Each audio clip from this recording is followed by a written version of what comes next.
L'offre de programme d'une institution comme l'OFAGE, le fait qu'à un moment où il y a un taux de chômage des jeunes très important, notamment en France, on soit capable d'adapter nos programmes en proposant des actions qui soutiennent l'entrée des jeunes sur le marché du travail. Sur le marché du travail, par exemple, en l'occurrence allemand, donc un marché qui propose quand même beaucoup d'emplois, ça montre qu'il y a encore beaucoup de potentiel pour cette relation franco-allemande auprès des jeunes.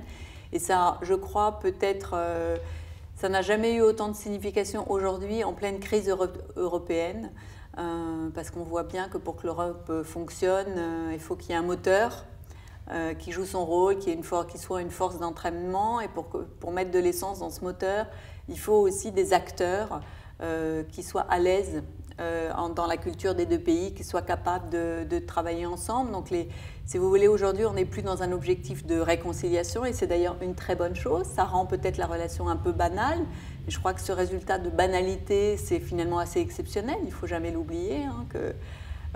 Qui aurait pu imaginer ça il y a 50 ans, mais en même temps, ça reste un enjeu fondamental pour l'avenir. Et pour y arriver, pour créer en fait une relève de ces acteurs de la coopération franco-allemande au service de l'Europe, il y a plein d'entrées possibles. Et les entrées, ce sont finalement les attentes des jeunes, que ce soit en matière culturelle, professionnelle, scolaire, éducative. Il faut trouver les moyens d'intéresser les jeunes pour ensuite avoir le résultat, c'est l'intérêt pour l'autre pays. Alors qu'au moment de la création de l'OFAGE, en fait, le but, c'était la réconciliation. Aujourd'hui, c'est qu'est-ce qu'on peut faire ensemble au service de l'Europe. C'est vrai que ça a changé, mais l'enjeu est toujours très fort.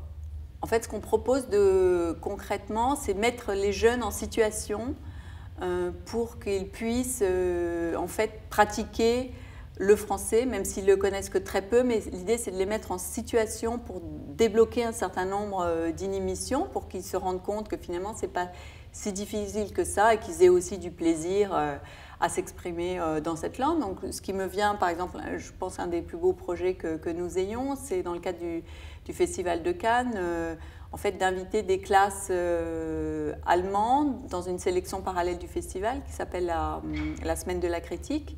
Et on propose à ces classes de jeunes Allemands de travailler avec des Français et d'écrire des critiques sur des films qui sont diffusés dans le cadre de la Semaine de la critique, donc d'écrire dans la langue de l'autre. Et ils doivent écrire ces critiques après avoir discuté avec des jeunes Français. Donc on offre la possibilité à la fois de pratiquer évidemment oralement et aussi d'écrire. Donc ça, je pense que c'est un projet qui est efficace et d'ailleurs qui remporte un très grand succès si l'on en voit le nombre d'inscrits.